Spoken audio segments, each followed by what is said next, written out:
Okay, ఇప్పుడు మనతో పాటు ఉన్నారు షేక్ సలావుద్దీన్ గారు, టీజీపీడబ్ల్యూ అధ్యక్షులు. ఓకే, నమస్తే అండి సలావుద్దీన్ గారు. నమస్తే సరే, అందరికీ అందరి కూడా. విశ్లేషణలోకి అయితే ఇప్పుడు మీరు చెప్పేటువంటి విశ్లేషణ మీదే E20 గురించి కొంతవరకు క్లారిటీ రావాలి.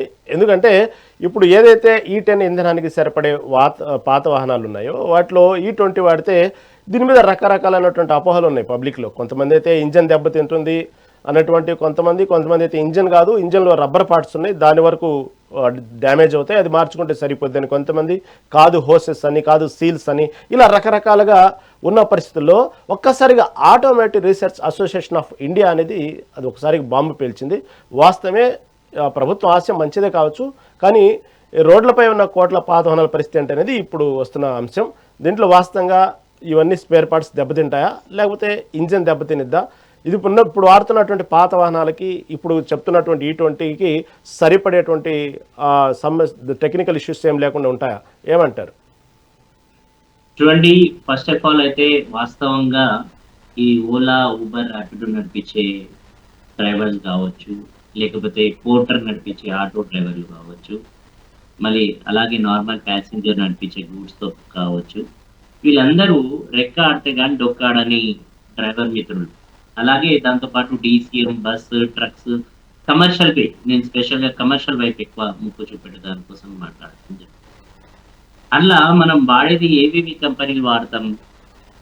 గవర్నమెంట్ ఆథరైజ్డ్ డీలర్స్ కావచ్చు, లేకపోతే నేషనల్ వైజ్గా, ఇంటర్నేషనల్ వైజ్గా ఫేమస్ ఉన్న మారుతి సుజుకి తీసుకుందాం, టొయాటో తీసుకుందాం, హీరో మోటార్స్ లాంటివి తీసుకుందాం.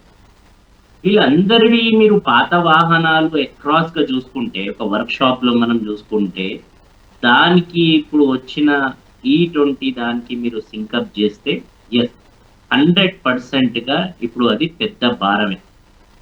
ఎందుకు భారము అంటే దానిపైన ఒకటి అవగాహన అనేది లేదు. అంటే మంచి జరిగేది, చెడు జరిగేది కొద్దిసేపటికి పక్కన పెడితే, ఆ ఎనర్జీ ఏదైతే ఉందో సెక్యూరిటీ పరంగా వెహికల్కి మంచిదా కాదా, దానివల్ల మైలేజ్ తగ్గుతుందా పెరుగుతుందా, ఆ తగ్గే దాంట్లో ఒక మనిషికి ఎంత భారం పెరుగుతుంది, దాంతో పాటు ఆ లివింగ్ కాస్ట్ కూడా ఏంటిది అనేది కూడా మనం ఆలోచించాలి. దాంతో పాటు బండి లైఫ్ కూడా ఆలోచించాలి. ఇవన్నీ కూడా E20తో ముడిపడి ఉన్నాయి. ఇప్పటి దగ్గర నేను మళ్ళీ రిపీట్ చెప్పాను, ఎందుకంటే ఆ మిత్రులు చెప్పినారు కాబట్టి నేను ఎలా పోదలుచుకుంటాను.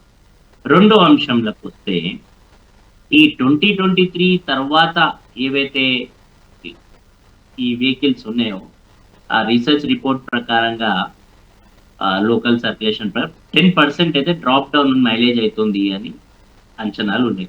నేనంటే 10 కంటే 15% కూడా అవుతున్నాయి. ఇంకా కొద్దిగా ఇంకా థరోలీ మనం చేస్తే బయటికి రావచ్చు. ఆ 10% డ్రాప్ డౌన్ అనే మైలేజ్కి మీరు అంచనాలు వేసుకుంటే, ఆ ఒక చిన్న అంచనా వల్లనే ఒక రోజుకి ఎంత ఘనం అనేది ఒక సగటు క్యాబ్ డ్రైవర్ కావచ్చు, ఆటో డ్రైవర్ కావచ్చు, ఓకే, అలాగే పోర్టర్ ఆటో డ్రైవర్స్ కావచ్చు, లేకపోతే బస్ డ్రైవర్ కావచ్చు, అలాగే ఏదైనా కమర్షియల్ వాహనం ఏదైనా కావచ్చు, దానిపైన ఎంత పడుతుంది అనేది ఒక అంచనా వేసుకుంటే సుమారు 200 నుంచి 300 రూపాయలు అదనంగా భారం పడుతుంది. రఫ్లీ, నేను ఎక్కువ చెప్తాను, రఫ్లీ. అదే కొద్దిగా పక్కన పెట్టి మెయింటెనెన్స్ పైన భారం అదే 10% అక్కడ తీసుకున్నామంటే ఒక నెలలో సుమారు దానికి ఎంత కాదన్నని 1000 నుంచి 1500 రూపాయలు దానిపైన ఇంజన్ పైన కాస్ట్ పడుతుంది మెయింటెనెన్స్ అదనంగా. మీరు అన్నట్టుగా అది రబ్బరా, మెటలా, పిస్టీమా, అవన్నీ కొద్దిసేపటి తర్వాత ఆలోచిస్తాం. ఒక చిన్న ఫిగర్ పట్టుకొని మనం మాట్లాడితే ఇది భారం. అంటే ఒక సగటుగా ఒక డ్రైవర్కి సుమారు 1500 ఇది భారం, ప్లస్ ప్రతిరోజు ఒక 200-300 భారం పెట్రోల్ పైన, డీజిల్ పైన ఈ పడడం వల్ల అనుకోండి ఒక సగటు మనిషికి ఆదాయం అనేది తగ్గుతుంది. ఇప్పుడు వస్తాను రెండో విషయంలో, దీనికి ఏం చేయాలి? ఆల్టర్నేట్ సోర్స్ ఏంటిది? ఎలక్ట్రిక్ వెహికల్స్ ఒకటే కాదు, రిట్రోఫిట్మెంట్ కూడా దానికి కావాలి.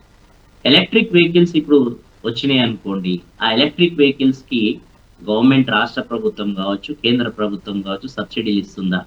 ఇంతకుముందు ఇచ్చేది.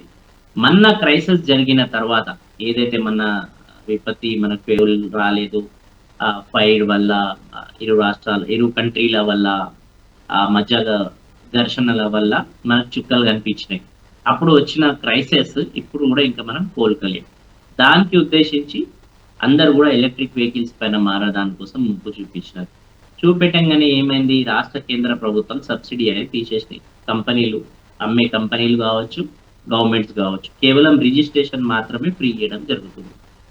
దానివల్ల ఏం ఇప్పుడు అంటే నెక్స్ట్ ఎక్కడ ఫ్యూచర్ ఉంది అన్నట్టు మనం ఆలోచించాలి.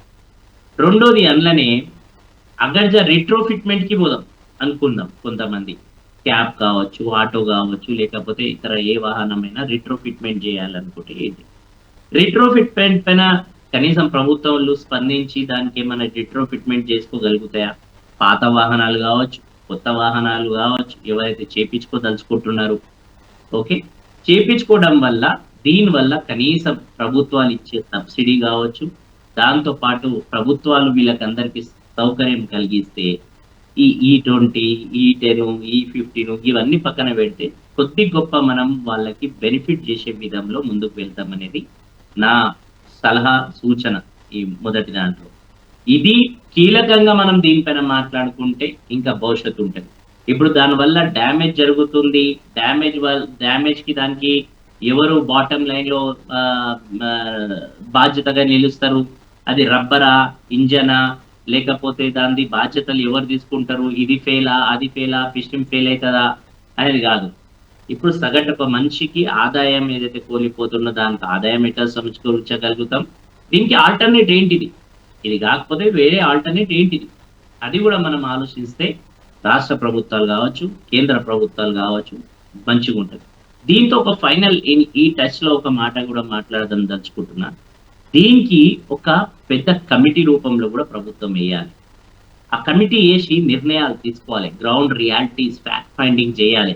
E10, E0 వల్ల లాభ నష్టాలు ఏంటిది, మనం ముందుకు పోతున్నామా, వెనకలకు పోతున్నామా,